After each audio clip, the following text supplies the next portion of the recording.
बुलढाण्यात शेतकऱ्यांच्या कर्जमाफीसाठी उभाटाचा ट्रॅक्टर मोर्चा, 200हून अधिक शेतकरी ट्रॅक्टरसह मोर्चामध्ये सहभागी.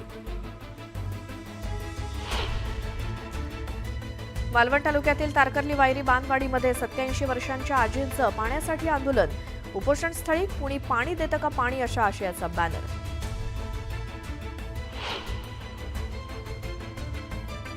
आळंदीतून वाहणाऱ्या इंद्रायणी नदीत फेसाचं साम्राज्य, कंपन्यांमधील केमिकल मिश्रित पाणी नदीत सोडलं जात असल्याचा ग्रामस्थांचा आरोप.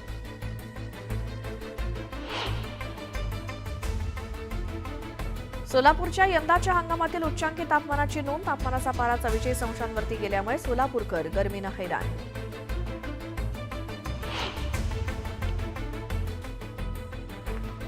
नाशिकच्या म्हसरूळ परिसरात गावगुंडांचा उच्छाद. पेट्रोल पंपावरतीच तरुणाला 5 ते 6 जणांच्या टोळक्याकडनं बेदम मारहाण. प्राणघातक हल्ल्यात तरुण गंभीर जखमी.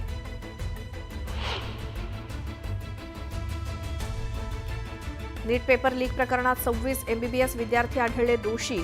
14 विद्यार्थ्यांचे प्रवेश रद्द तर 26 जणांच्या निलंबनाचे आदेश.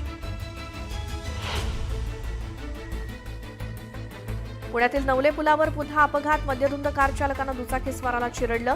अपघातात एकाचा मृत्यू, 1 जण गंभीर जखमी. पोलिसांकडून दोघांना अटक.